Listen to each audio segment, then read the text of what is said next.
নিস্তব্ধ রজনী। সময়কাল তখন রাত ৩টা। প্রচণ্ড ক্ষুধা লাগায় আচমকা ঘুম ভেঙে যায় চিত্রার। চোখ মেলে চাইতেই অসহ্য রকমের যন্ত্রণা অনুভব করে মাথায়। চোখ দুটো জ্বলে যাচ্ছে, সেই সাথে গলাও ব্যথা করছে। অতিরিক্ত কান্নার ফলে হয়তো, কিন্তু কাঁদতে কাঁদতে কখন ঘুমিয়েছ, নাকি বেহুশ হয়ে গিয়েছিল?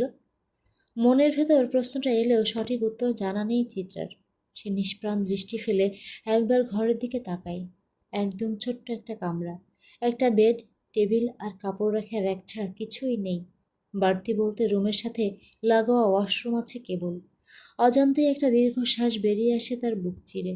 বাসায় আরও 2টা খালি কামরা পড়ে আছে। চিত্রাকে অনায়াসে রাখা যেত সেখানে। এই ধুলোবালি ঠাসা ঘরটা না দিলে বুঝি খুব ক্ষতি হয়ে যেত নওয়াফের। বিষয়টা অত্যন্ত ছোট, কিন্তু তীব্রভাবে আঘাত করে চিত্রাকে। তবুও চঞ্চল চিত্রা আজ নীরব। বাস্তবতার আঘাত একদিনেই থমকে দিয়েছে তাকে, কেড়ে নিয়েছে সমস্ত সহনশক্তি। তার বাবা প্রচুর বকাঝকা করত, কিন্তু কখনো এতটা যন্ত্রণা অনুভব হয়নি চিত্রার। একবার কেঁদে নিলে সব ব্যথা দূর হয়ে যেত। আর আজ চোখের পানি চোখের পানির সাথে মনটাও নিঃশেষ হয়ে যাচ্ছে, কিন্তু যন্ত্রণা কমছে না। দুঃখবিলাসের এক পর্যায়ে তীব্র ক্ষুধায় পেট মোচড় দিয়ে ওঠে চিত্রার। আশরাফ শিকদার জোর করে কি যেন একটু খাইয়েছিলেন বিকেলের দিকে, এরপর আর খাওয়া হয়নি। অতিরিক্ত ক্ষুধায় তেতো বমি আসে চিত্রার। সেই সাথে বড্ড অসহায় অনুভূতি হয়। এই অবেলায় কাকে কি বলবে? আর নিজের থেকে নিলে যদি ওকে চোর উপাধি দেয় তখন? সবার তীর্থবাক্য সরি সবার তত্ত্ববাক্য শুনে চিত্রার মনে ভয় ঢুকে গেছে। সে ক্ষুধায় মরতে রাজি, কিন্তু খোঁটা শুনতে ইচ্ছুক নয়। কথার ধার বড্ড তীক্ষ্ণ। তার তার কোমল হৃদয় রক্তাক্ত করে দেয় রীতিমতো। ভাগ্যবোধহয় একটু সহায় হলো চিত্রার। হুট করে কেউ একজন নক করলো দরজায়। মৃদু স্বরে বলল, ম্যাডাম, শুনছেন?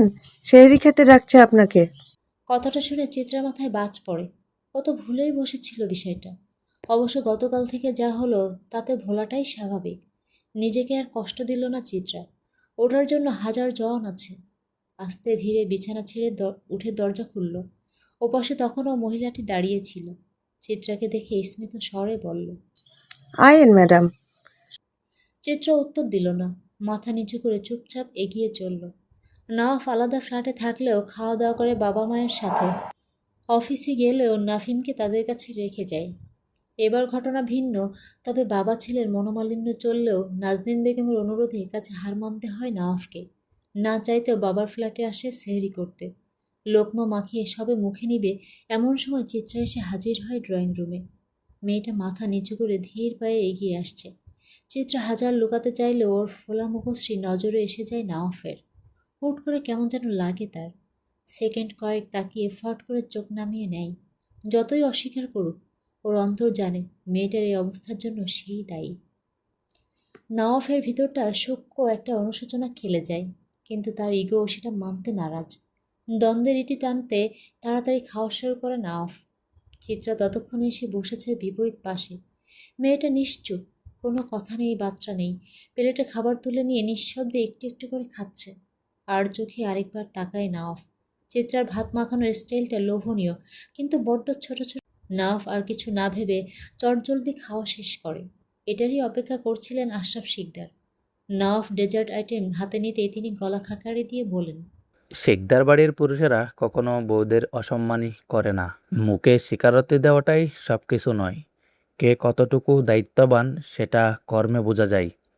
বউকে নির্বিচ্ছিন্নভাবে ভিন্ন কামরায় ফেলে রাখা কোনো বীরপুরুষের কাজ হতে পারে না। সবে ডেজার্ট আইটেমে হাত রেখেছিল নওয়াফ, কিন্তু বাবার বলা কথাটা শুনে থমকে যায় সে। বীরপুরুষ হতে পারে না, কিন্তু কথাটা আঘাত হানে মস্তিষ্কে। তার মানে কি? আশরাফ শিকদার তাকে কাপুরুষ বলতে চাইল? রাগে শক্ত হয়ে আসে নওয়াফের চোয়াল। নাজনীন বেগম ভয় পেয়ে যান ছেলের মুখাবয়ব দেখে। স্বামীর কাঁধে হাত রেখে দুপাশে মাথা নাড়িয়ে তাকে নিষেধ করেন ঝামেলায় জড়াতে। ওদিকে চিত্রা হতাশ হয়ে তাকায় চাচার দিকে। কি দরকার ছিল হিংস্র সিংহকে খোঁচানোর? এই মুহূর্তে আশরাফ সাহেবকে সব থেকে বড় শত্রু মনে হচ্ছে তার। আজ ক্ষণে ক্ষণে মেজাজ হারাচ্ছে নওয়াফ। তার উপর আশরাফ সাহেব তো আছেনই আগুনে ঘি ঢালার জন্য। নওয়াব যথেষ্ট তেড়া মানুষ। সহজে হার স্বীকার করে না। তাই সে চিত্রার পানে চেয়ে বলল, আজ থেকে আমার ঘরে থাকবে তুমি। আমি কাপুরুষ নাকি বীরপুরুষ সেটা প্রমাণ করার দায়িত্ব আমার। আর হ্যাঁ, মেয়েদের বেতন দিয়ে ছুটি দিয়ে দেব। ঘরে বউ থাকতে অন্য কেউ কেন ঘর সামলাবে? চিত্রার মনে হলো অদৃশ্য কিছু ওর গলা পেঁচিয়ে ধরেছে। যেখানে সামান্য কাজ করতে হাঁপিয়ে যায়, সেখানে গোটা একটা সংসারের কাজ কিভাবে সামলাবে সে? উপরন্তু নওয়াফের দায়িত্ব, মরেই যাবে চিত্রা। আশরাফ শিকদার থতমত খেয়ে যান ছেলের কথায়। তিনি আশা করেননি নওয়াফ এমন কিছু বলবে। মনে মনে আফসোস করতে থাকেন তিনি। বাবার কর্মে তিথি বিরক্ত নওয়াফ টেবিল ছেড়ে উঠে সোজা নিজের ফ্ল্যাটে চলে যায়। ছেলে চলে যেতে মুখ খুললেন নাজনীন বেগম। রাগে গজগজ করতে করতে বলে, রমজান মাসে আল্লাহ শয়তান বন্দি রাখে, তোমার হাঁটুতে থাকা ব্রেনটা বেঁচে গেল কিভাবে? ওটা তো শয়তান আর বাস খাওয়া বুদ্ধি রাখরা। এক লাফে কখনো গাছে ওঠা যায়? ওকে একটু সময় দিলে কি এমন হতো? আশরাফ শিকদার অপরাধী মুখে বসে থাকেন। স্ত্রীর অপমানজনক কথার বিপরীতে বলার মতো কিছু খুঁজে পান না। স্বামীকে চুপসে যেতে দেখে নাজনীন বেগম স্বস্তি পান। ভেতরকার রাগ মেটাতে চিত্রার পানে চেয়ে রাগী স্বরে বলেন, যে কয়দিন আছো সে কয়দিন খেয়ে পড়ে নাও, কিন্তু ভুলেও আমার ছেলেকে বশ করতে চেও না, নয়তো তোমার জীবন জাহান্নাম বানিয়ে দেবো আমি। যত সব অপয়া অলক্ষ্যে এসে আমার কপালেই জোটে। নওয়াফ চলে যাওয়ার পর একটু স্বস্তি নিয়ে খাওয়া শুরু করেছিল চিত্রা, কিন্তু 3 নম্বর লোকমাটা মুখে নিতেই এমন ধারার মন্তব্য করে বসেন নাজনীন বেগম। ব্যাস, সাথে সাথেই ক্ষুধা মিটে যায় চিত্রার। গাল ভর্তি ভাত থাকলেও মুখ নাড়াতে পারে না। চোখ উপছে জল পড়ে ভাতের প্লেটে। ব্যাপারটা নাজনীন বেগমের চোখে পড়তেই উনি চিত্রার সামনে থেকে ভাতের প্লেট টেনে নিয়ে বলেন, এত নাটক করে খেতে হবে না। ভাবখানা এমন যেন বহু কিছু বলে ফেলেছি তাকে। জগৎ দুঃখিনীর নাটক তোর চাচার সামনেই করিস, কাজে দিবে। এরপর থেকে খাবারের প্লেট সামনে নিয়ে কাঁদতে দেখলে দ্বিতীয় দফায় আর খাবার দিব না। এক পর্যায়ে আশরাফ শিকদার ধমকে ওঠেন স্ত্রীকে। নাজনীন বেগম সেটা তোয়াক্কা না করে পাল্টা জবাবে বলেন, চুপ থাকো তুমি। এনেছো তো এক চরিত্রহীন মেয়ে, যে কিনা বিয়ের আগে নাঙের হাতে অপবিত্র হয়ে যায়। ওকে নিজের কিছু বলে পরিচয় দিতেও লজ্জা করছে, সেখানে ছেলের বউ ভাবা তো বিলাসিতা। কথাটা বলে ফোঁসফোঁস করতে করতে নিজের ঘরের দিকে চলে যান নাজনীন বেগম। ড্রয়িং রুমে থেকে যায় বিধ্বস্ত চিত্রা, নাফিমের ন্যানি আর আশরাফ শিকদার। চিত্রা কেন যেন এবার নিজেকে সামলাতে পারল না। হাতের উল্টা পিঠে দু চোখ ঠেকিয়ে হু হু করে কেঁদে উঠল। কাকে বলবে মনের কথা? কিভাবে বোঝাবে সে নির্দোষ? মূলত চিত্রার কোনো প্রেম ছিল না। সে ওই ধাঁচের মেয়েও না, খানিকটা বোকাশোকা আর লক্ষ্মীমন্ত মেয়ে। এজন্যই গ্রামের অনেকেই নজরে ছিল চিত্রা। ঠিক এমনইভাবে এলাকার এক প্রভাবশালী নেতার ভাতিজার কুদৃষ্টি পড়ে যায় তার উপর। বিষয়টা চিত্রা টের পায় ইন্টারের ফাইনালে টেস্টের পর। তার অবচেতন মনে ভয় ঢুকে যায় ভীষণ, কারণ ওই ছেলে উচ্ছৃঙ্খল এবং বখাটে। এই প্রস্তাব প্রত্যাখ্যান করা মানে ভরা বাজারে অসম্মানিত হওয়া। বাসায় এত সাপোর্টিভ কেউ ছিল না যে যার সাথে শেয়ার করলে সমস্যাটা সমাধান করা যাবে। উপরন্তু বাসায় জানালে লেখাপড়া অফ করে দিবে।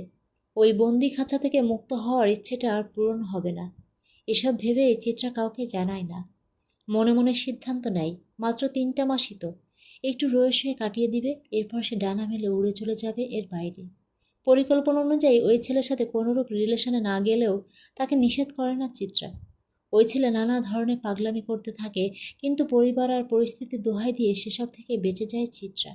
তবুও শেষ রক্ষা হয় না। চিত্রার পরীক্ষা শেষ হতেই তার বাসায় বিয়ের প্রস্তাব রাখে ওই ছেলে। স্বাভাবিকভাবেই সেটা প্রত্যাখ্যান করে দেয় চিত্রার পরিবার। এতে ভীষণ ক্ষুব্ধ হয়ে ওঠে ছেলে। যোগাযোগ করার চেষ্টা করে চিত্রার সাথে, কিন্তু চিত্রা কোনো রেসপন্স না করায় আরও ক্ষেপে যায় সে।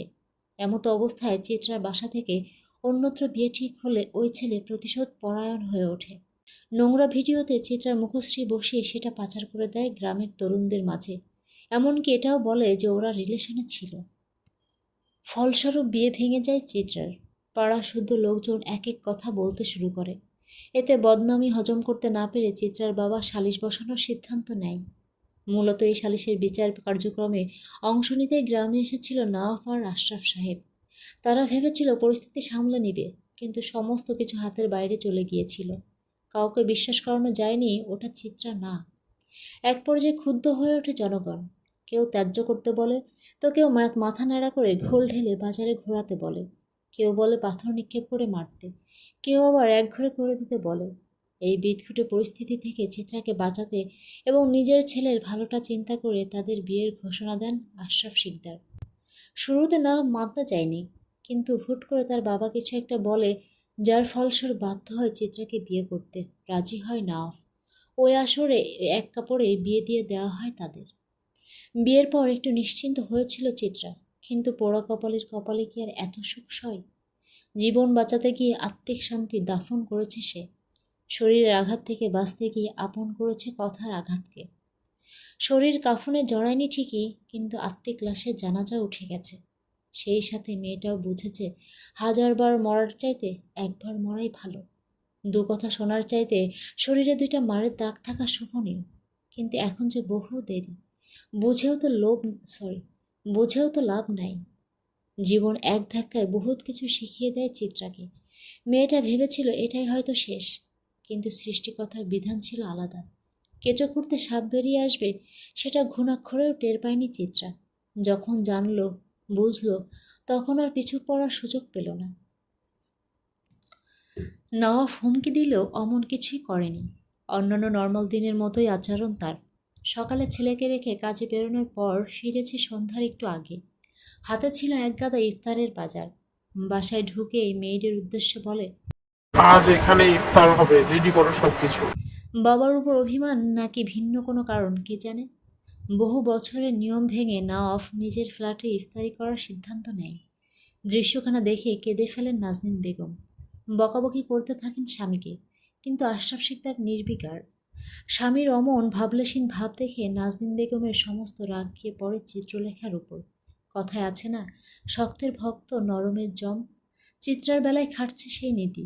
নাজনীন বেগম চাইলেও স্বামী বা সন্তানকে কিছুই বলতে পারবেন না, তবে পরের মেয়েকে 2 কথা শুনিয়ে মনের রাগ তো মেটাতেই পারেন।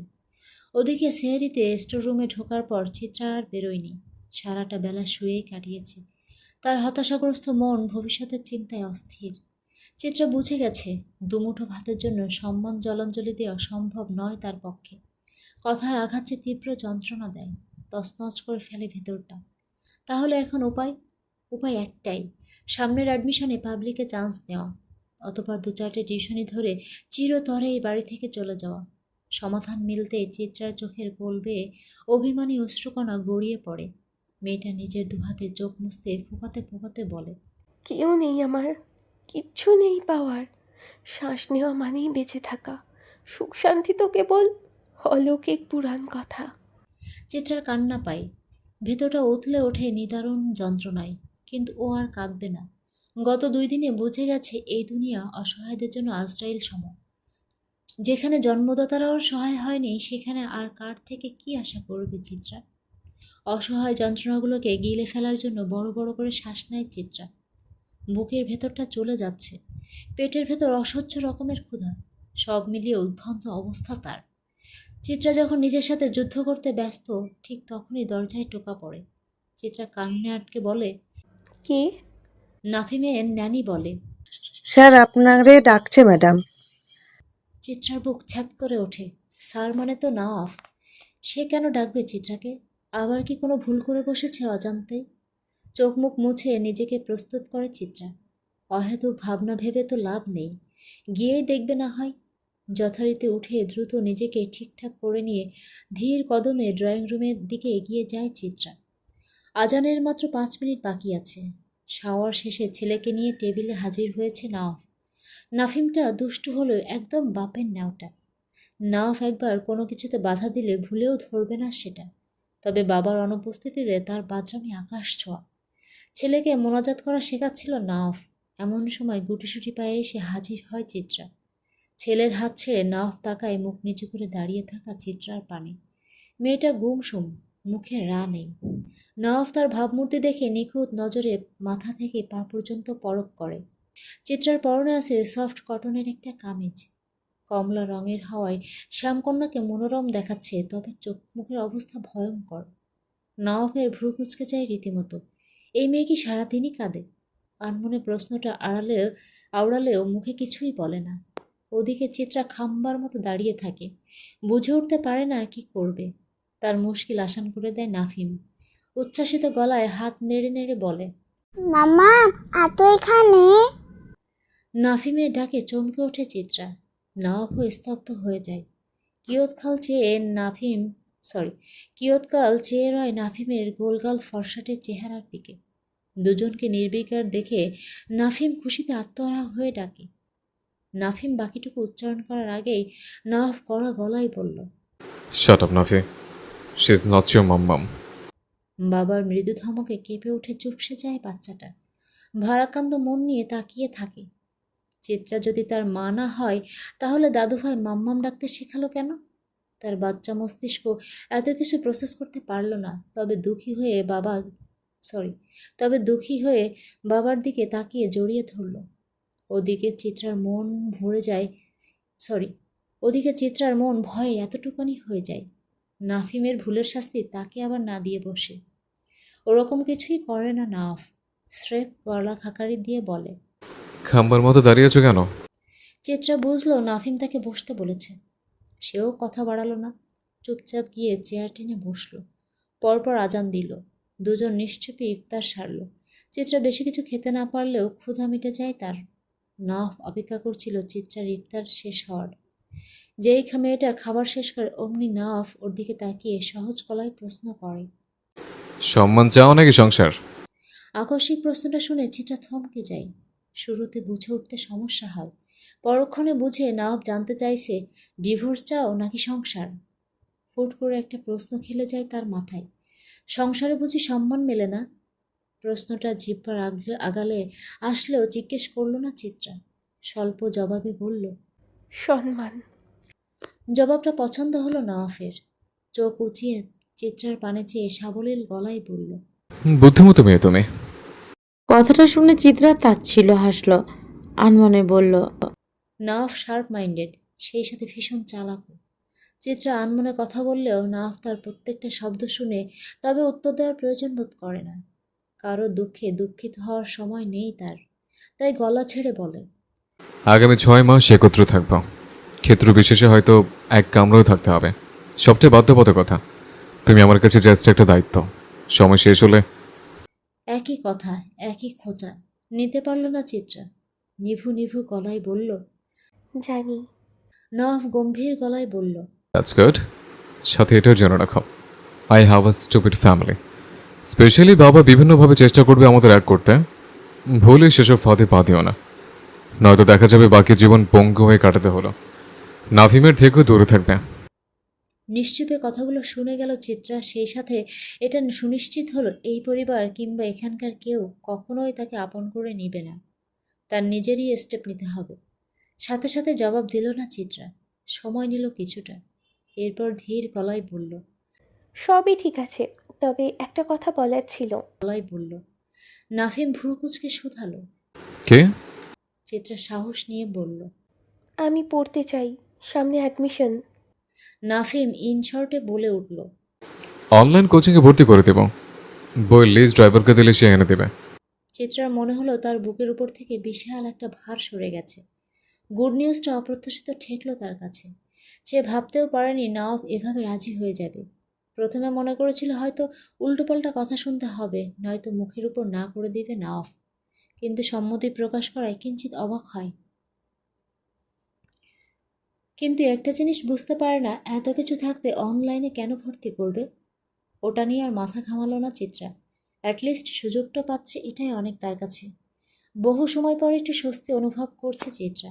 অথচ বেচারি জানল না কি ঝড় ধেয়ে আসছে তার দিকে। এই একটা সিদ্ধান্ত কিভাবে তছনছ করে দিতে যাচ্ছে গোটা পরিবার আর সম্পর্কের বাঁধন।